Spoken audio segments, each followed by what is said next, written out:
let's just skip this part and just say, Carrie is going to be telling us now about the Kingsman. Come and join us, Carrie. Thank you. Welcome. Good morning. Thank you all for coming. Really appreciate your time. I'm going to kind of wing it here. I don't have a presentation, unfortunately, like I can put up here, but maybe in the future we'll get more sophisticated. So what I wanted to do is I'll start from the beginning here. I bought a property here last year. It's called Diamond Tuxedo on Diamond and Arctic, and found out it was a B1A, so it could have a beer and wine in it and food. And so it kind of started this transformation of the change of use of the property. It's been the Diamond Tuxedo since 1985. Of course, demographics and markets have changed since 1985. Diamond was a 2-lane road at that time, and now it's it's a behemoth in front of there. So so it's just it's time for that particular property to do a change of use. It's just a development. So it kind of goes for instead of just putting a beer and wine in another restaurant, if you will, more on the elegant side of things, and to bring a bit of sophistication, so I have another nice place to have eat and drink and break bread, if you will, but add another element to it, which is kind of goes back to my history of being a part of the clubs and throwing clubs and whatnot, specifically in this town, and create another business type of club that's going to live within the restaurant. You don't have to join it; it just is there if you want to. So it's basically allows you to be exposed to the option.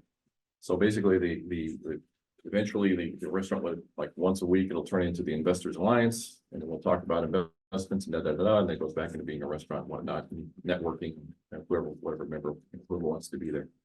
The reason why to do this, to have the business club inside the restaurant, so to speak, is basically another revenue stream. The restaurant business in this world, I say, is kind of broken.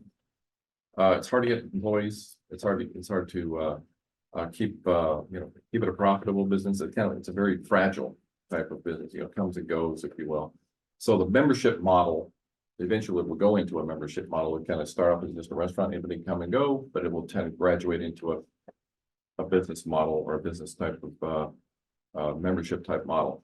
So not only just for the networking capabilities, to have a nice place to eat and whatever, but it's a basic call to action. So it kind of puts a little turbo on this whole thing. So the members can we're going to go after acquisitions of commercial assets. So we'll be doing a PPM or private placement memorandum. So they can actually raise money legally, through the SEC, through whatever exemptions that would be directed toward whatever. Identify the product, and we do put the PPM together, which would depending on that SEC exemption, you just pick one you want that actually fits that exemption or fits your model, and you move forward and get it funded. So I wanted to kind of put this over here. I don't know if you can actually see this. Probably can't see it from here.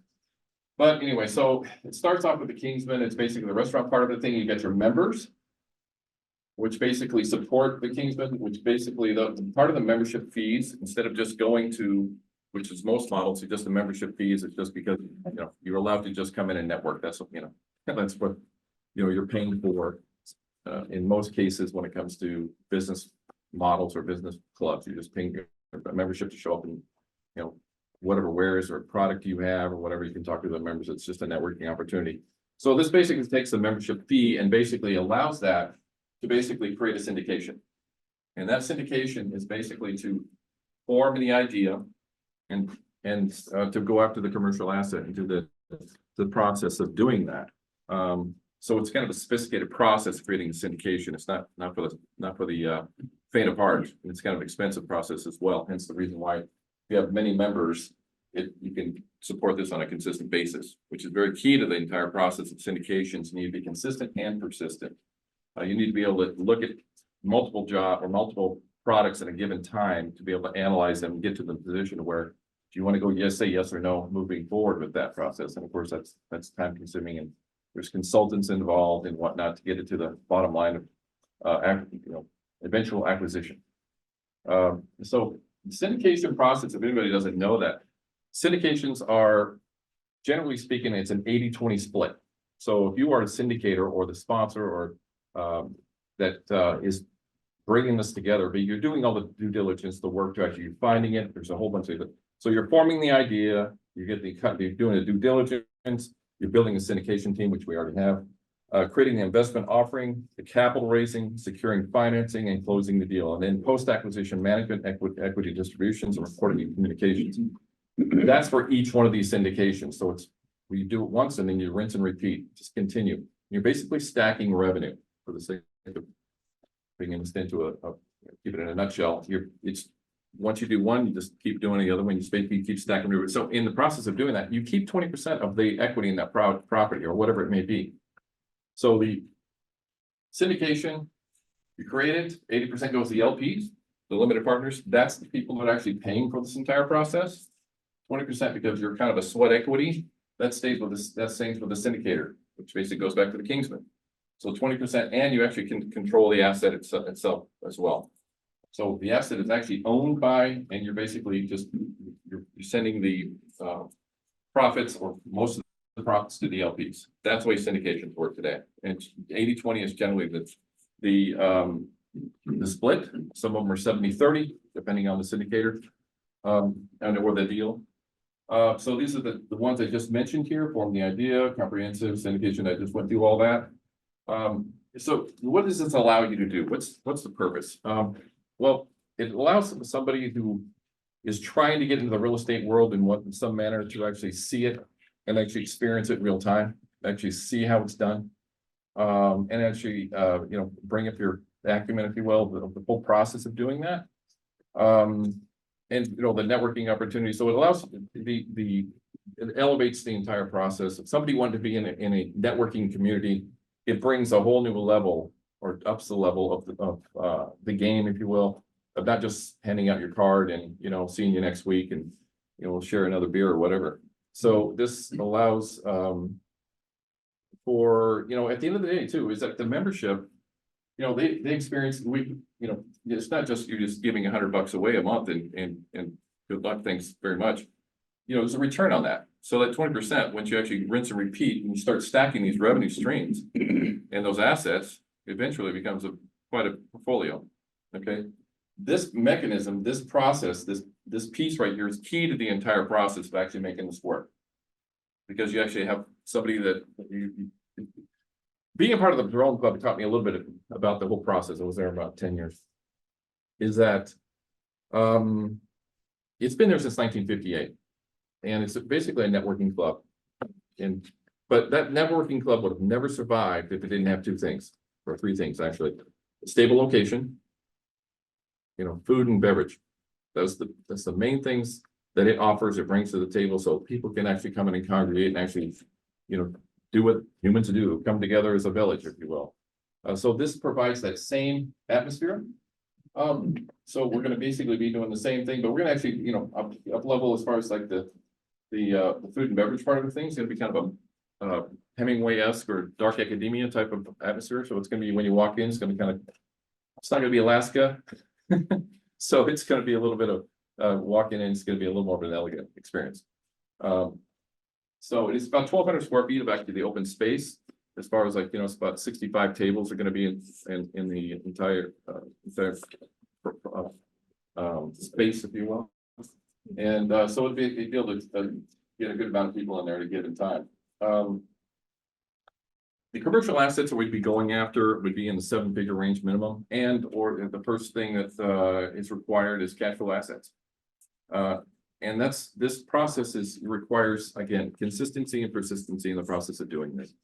You're going to say no more than yes. So when you're evaluating these businesses, when you're actually looking at these assets, you're always looking for the skeleton in the closet. Just because you see a term sheet that comes from the broker, that's just the face of it. Then you got to really dig, and it's the whole process of these are where the Matt Puccini and Daryl Hall, these firms right here, are actually in the process that are going to be employed as far as the consulting firms that actually do that. That's what they do that's their professions. They've been doing it for years and years. So it basically, this is a good formula, if you will, And the reason why is when I found out it had this, it was B1A. It really opened up the opportunity actually not only to allow the little guy to come in, or actually the little guy to basically have a shot at the brass ring, if you will. It's basically allows a low barrier to entry to be able to actually access these type of assets.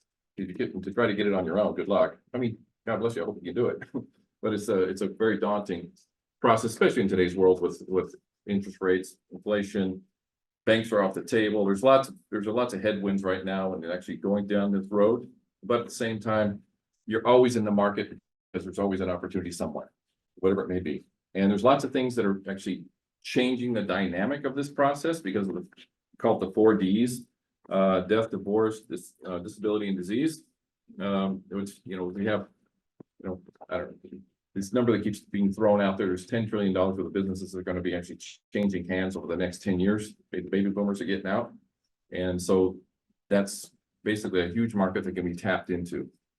That's one of the waves that you're trying to get a part of or get a piece of it, if you can. The point of this whole process here is be ready to strike when the opportunity comes. How many people have basically, and I've done this most of my life, is you've seen opportunity kind of walk past you. It's like a boat, and they just walk past you and you just watch it go by because you can't do anything about it. You ain't got the money, can't get done past the underwriting. You see it, but it's too late. You see it, it's probably too late to be able to do anything about it. You've got to be in a place to where you can strike and actually see it. So you're basically on the good ship Kingsman, and we're going out whale hunting. And basically we're just going to throw a harpoon in that whale and bring it home. And just rinse and repeat. Not to say we're going to kill whales. That's not the point. Basically, you're going out there and bringing on cash flowing assets to bring it back home, start stacking the revenue streams over and over again. So the actual members, eventually, it actually becomes a real asset in the real world. If you keep doing it over and over again, it's not hard to accumulate a portfolio of $100 million without too much trouble. Especially when we talk about multiples in 7-figure range, as far as like you're turning the asset over after the fact. Daryl and Matt, this is what they specialize in. And not only it's not just about acquiring the asset that looks good on paper today, but actually how to improve the bottom line of that asset, make it worth more after the fact. And that's part of the actual due diligence part of it. You just don't want to buy something that's like, yeah, it gives me $10 every month or whatever it is, and that's all it's ever going to do. No, you want something that's going to have some upside to it, whatever it is. And so and once you actually get these assets in place, there's lots of stuff you can do with taxes, especially for the members. You guys are going to get a K1. We do we call it cost segregation, which basically allows for a massive tax break that actually gets passed on to the members.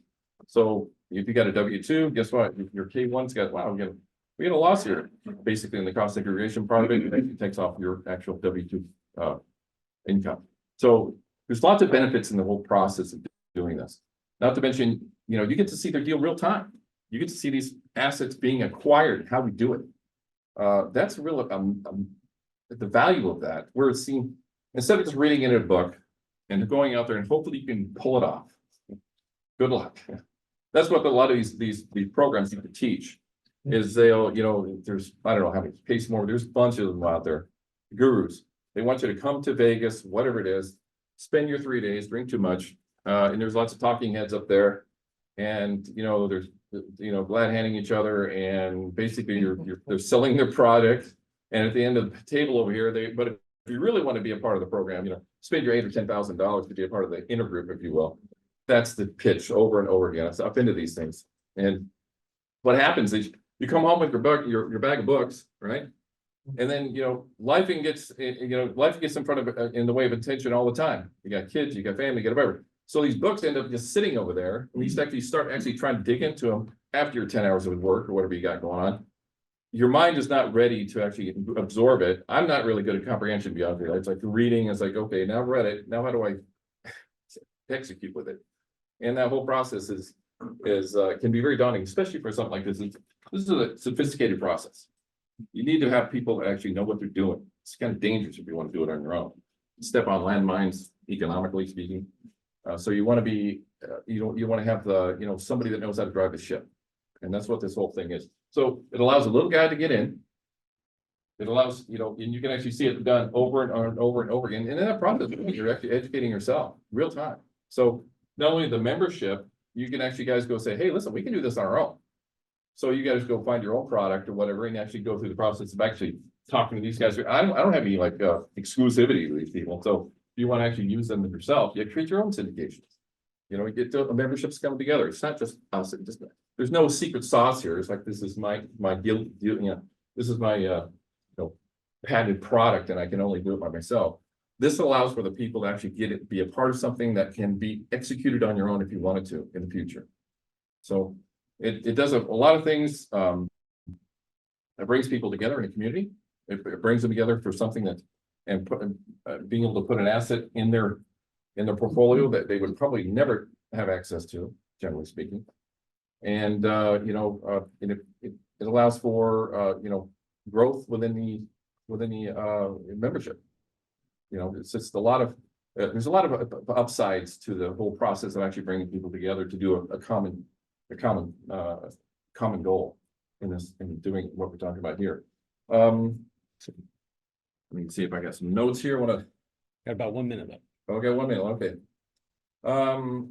So the restaurant went through the whole process of why the restaurant model, why that's a kind of a key component of this entire process. I think it really is. I know most membership models, if you will, or business clubs are basically you're a meetup. You meet up over here. You're there for an hour. You talk.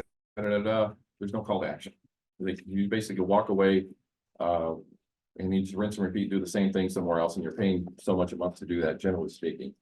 So this basically gives a whole, it brings a whole new level to the process of networking and bring with a call to action, and it brings real world assets to your portfolio in the process of doing it.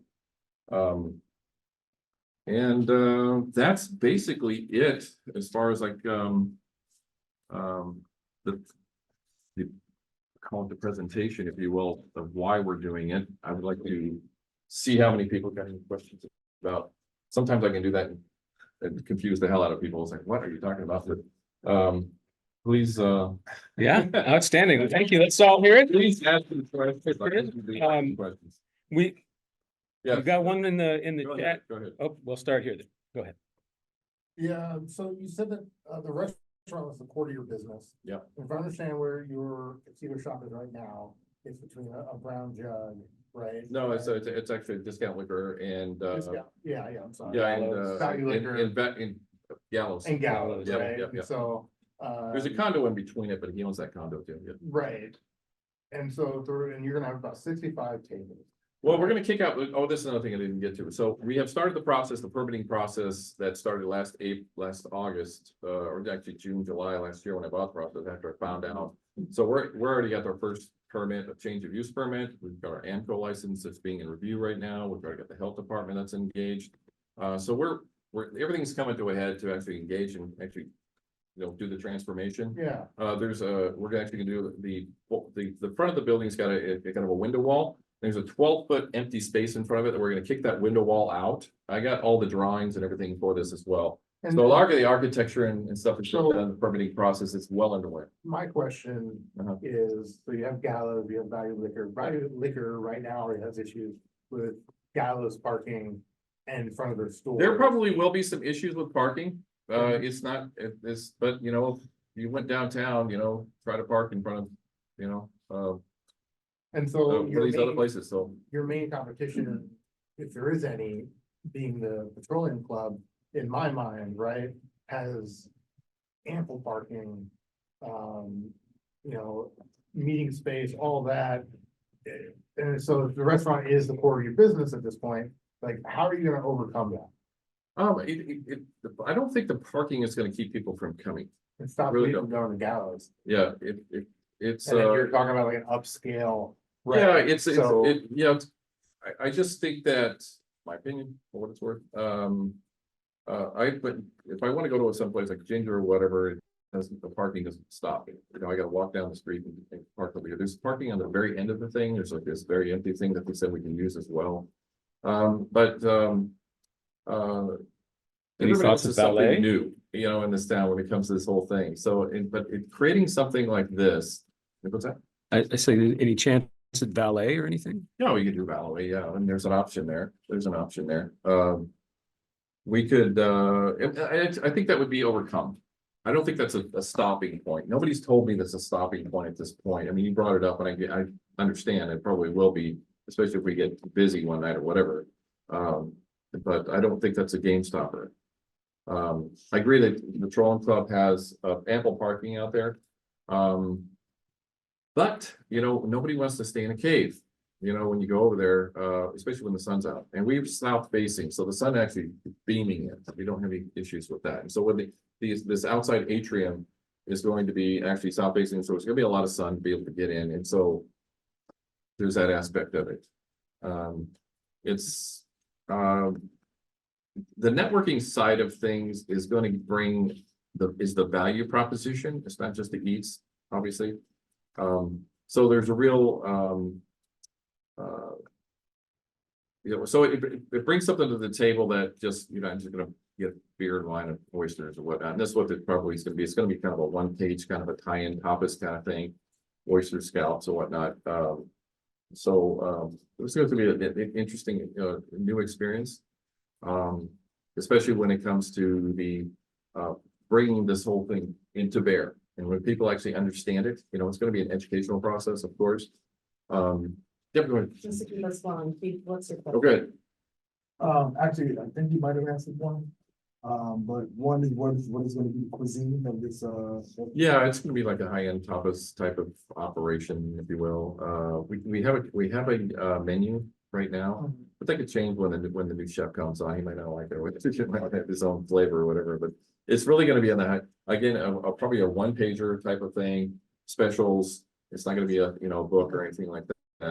We will have a full kitchen eventually. It's gonna have a Type 1 hood and everything like that, but you're not gonna get anything fried in there probably. It's like a fresh to Yes. table kind of thing. another one was, what's the cost of membership? It's to get in this thing, it's $1,000 to be call it vested. It's $100 a month. That's if you want to be a member. You don't have to be. $100 initial fee and. Yeah, it's $1,000 initial fee if you want to be, and then we could do like a payment system on that. It doesn't have to be like $1,000 today. But that basically gets you vested and basically allows you to actually live off the stream of this thing. Because once this thing actually starts going, it perpetuates itself. Eventually it will actually, instead of actually having to keep $100 coming this way, there'll be enough revenue coming off that thing. It's its own entity. So this basically is just basically to prime the pump, Yeah, get it started. And then once this thing starts going to do it, it'll do its own thing. How far out are we from this? Right now, like I said, I'm in the process of permitting and everything. Right now, we're looking for investors to actually build this baby out, which is about 650 grand. That's our budget right now. That gets us, built out, ready to open doors, hired people and all that kind of stuff. Yeah, go ahead. You mentioned you were looking for properties that are over 750,000. Are you going to be looking at investments outside of Alaska? Oh, yeah. A lot of these are gonna be outside of Alaska. Okay. Yeah. Alaska's, well, this is one of the things problem with Alaska too, when it comes to finding commercial dollars. We're kind of on Mars when it comes to, the commercial world. Most banks or whatever, they can't get to within 2 hours or fly to or whatever, investment firm or whatever. If they can't wrap their head around it, that's too far away, they don't want to deal with it. I mean, I don't know how many times I've talked to investment firms that love the idea, but don't want to deal because you're in Alaska. It's too far away. Well, that kind of ties into a question here from Melanie Yeah. with, how are you planning on recruiting both members and investors? And what curriculum are you using to teach people how to invest? The curriculum is going to be real time as far as like, you're going to be, we're going to have this actually Matt and Daryl, actually Matt he's an author. And actually within his company, there's actually a teaching forum. So you can actually go through their website and whatnot if you want to look at that. And so there is a total curriculum about, you can join their program. I'm not you guys can do that directly. You don't have to go through me to do that. They're we're just basically bringing on as consultants to actually pull this thing off. So that's what they do as a core business, but they do have a teaching forum on the backside of it. Daryl, on the same time, his specialty is not only acquisitions, but boots on the ground. And is there do they have, is there a name for that If organization? you go to our website, thekingsman.net, So that's them, that's Matt the and Daryl? Kingsman.net is our, but that actually has the links between, well, these two guys Oh, okay, on the website. You so can actually look at it. Kingsman.net. And that's Kingsman.net, all one word, the Kingsman.net. We have a one pager up there right now. We're still fleshing it out, putting stuff on there. All right, It's got their pictures up there, who they are, what they do. There's a couple of links that actually drives them to their website and shows you what they do. I've talked to these guys personally, obviously, and it's brought them up to speed. They're kind of excited about the idea because no one's ever approached them about this. It's basically what they do is they have a client, they talk to them about, I want to buy this thing over here. You're going to be the company that's going to help do the due diligence, go through this entire process, form the idea, go all the way down to closing. Generally speaking, that's their wheelhouse. excellent. So we're basically putting that on steroids, if you will. It's basically bringing in a massive amount of people, and you're creating a massive friends and family network. Questions he wants to get through. Well, there's, we've Okay, got, go ahead. we've got one request and then our final question. Go ahead. Request is, can you configure for presentations? Groups need more places to Yep. make presentations where people Thank eat, you. Thank you for a good question. but you need good audio and video to compensate for the Yeah. noise of a restaurant. So it's gonna be a 1,200 square feet and it's completely open. There's no walls. Okay, so on the back side of this thing is gonna be a screen that comes down. We already actually talked about this. It's gonna have a projector. That's actually gonna go against, and that screen's gonna be 12 feet by 10 feet or whatever it's gonna be. But it will basically allow for full-on presentations. Whatever independent groups want to come in and actually talk about whatever they want to talk about. Absolutely, absolutely. This is not just about the Kingsman, not just about our club, it's about a community. It's about bringing people together. That's the whole concept, whether you're a member or not. Was there another question in there? The final question is, what can we as an entrepreneurial community do to support? I am looking for investors right now to build the thing out. So we do have a PPM in place. We have a pro forma in place, so we can do a deep dive on this, and we can't really do it here because we don't have the time. We have the cap table, And they can find all that on the website? not on the website. Now you have to talk to me directly. Yeah, so the pro forma, let's see, what's the operating agreement, all that stuff. We have all that stuff there. So basically we're ready to take funds for this process. And, obviously there's going to be a prep and everything like that. And when it comes to incentives for people who actually want to get into this thing directly. Excellent. So Well, thank you very much. We appreciate it. thank you all for attending. Fascinating stuff. Yeah, thank you for coming to the TED Talk. Is there any other questions you guys have, questions, anything like that? Or? We can talk after. Yeah, we Oh, can, okay. we can always continue the networking as we complete here. Okay. So let's